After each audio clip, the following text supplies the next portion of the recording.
We are anonymous. No faces, no flags, no loyalty to billionaires, political dynasties, or manufactured icons. We exist for moments like this, moments when the image cracks, moments when power starts to panic, moments when the applause fades and all that's left is silence echoing in an empty room. Today is one of those moments. This is Anonymous revealing Melania's desperate stunt behind a flop film. And to understand how we got here, you have to understand the delusion first. Somewhere along the way, Melania Trump convinced herself that she is not just a former First Lady, not just a model who married into power, but a cultural figure the public is craving to hear from. She talks about her book like it was a phenomenon. She claims she receives endless letters and messages from people who adore her work and want more of her voice, more of her perspective, more of Melania. Well, the book was such a success, and I'm very proud, and I get so many messages and letters how they enjoy the book, and they would love, my fans and people would love to hear more from me. That belief is the foundation of everything that followed,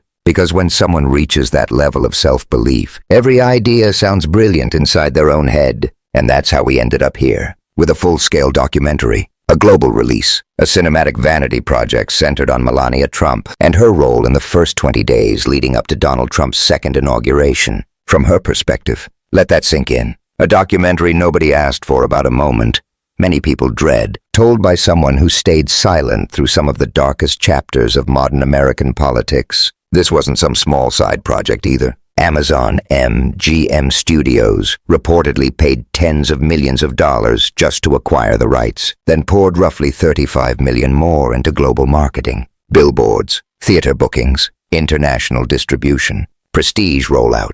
They treated it like a serious cultural event, and then reality hit. Theaters didn't fill, tickets didn't sell, interest didn't materialize. In the United States, advance sales were weak to non-existent. In some cities, theaters reported single-digit ticket sales. In others, literally one ticket sold. In the United Kingdom, it was even more brutal. Cinemas across England showed zero advance bookings. Entire screenings with not a single seat reserved. People didn't protest. They didn't boycott.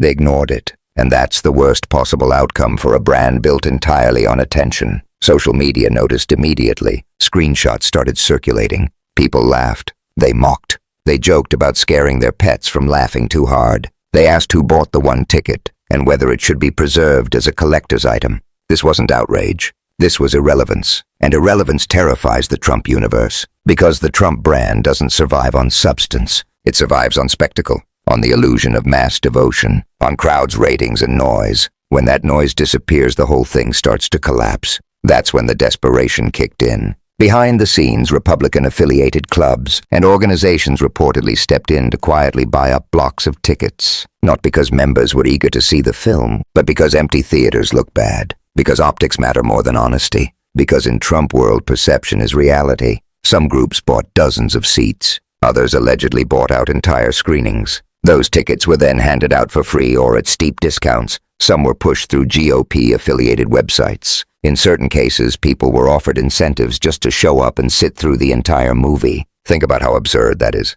A political party buying movie tickets in bulk to fake interest in a documentary about the former First Lady. That's not organic demand. That's a rescue mission. And even that didn't work. Despite free tickets, despite pressure, despite discounts, attendance remained low. In some locations, theaters reportedly asked for personal details before allowing reservations, which only made things worse. It stopped feeling like entertainment and started feeling like a loyalty test, like attendance was being monitored, like this wasn't about a movie at all, but about obedience. That tells you everything you need to know. And of course, Donald Trump was never far from the story, because he is always there, hovering, interfering, applying pressure, acting like a dictator even when it comes to his wife's failing vanity project. This is the same man who talks about taking Greenland whether people like it or not. We are going to do something on Greenland, whether they like it or not. The same man who says he prefers doing things the easy way, but if that doesn't work, he'll do it the hard way. I would like to make a deal, the easy way, but if we don't do it the easy way, we're going to do it the hard way. The same man who treats diplomacy, media, and culture like extortion rackets. So when Melania's film started falling apart, the Trump machine did what it always does.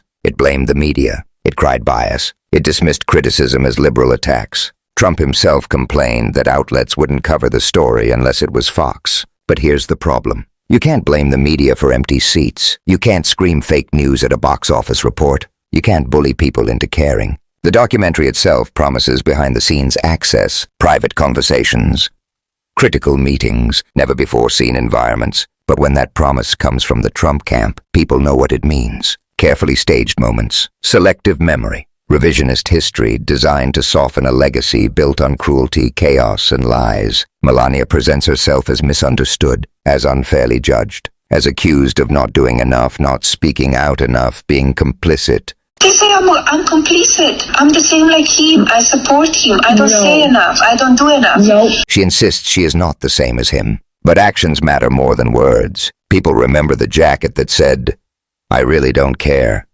Do you warn during a visit connected to migrant children separated from their parents under her husband's policies? They remember the indifference, the silence, the willingness to benefit from power without challenging it. You can't rewrite that with soft music and slow-motion shots. This film isn't really about Melania. It's about laundering the Trump legacy. It's about reframing history. It's about asking the public to forget what they saw with their own eyes. And the public said no, not loudly, not angrily. They just didn't show up. Melania, meanwhile, continues to hype the project. She calls it historic. She praises the people in the room. She talks about inspiration and personal stories enduring time. The language is lofty and disconnected from the reality of empty theaters and free ticket giveaways. It feels like denial. Donald Trump does what he always does. He refuses to accept failure. Everything is tremendous. Everything is a success. If the numbers look bad, the numbers are wrong. If people aren't interested, it's because they're brainwashed by the media. This is the same man who couldn't accept losing an election.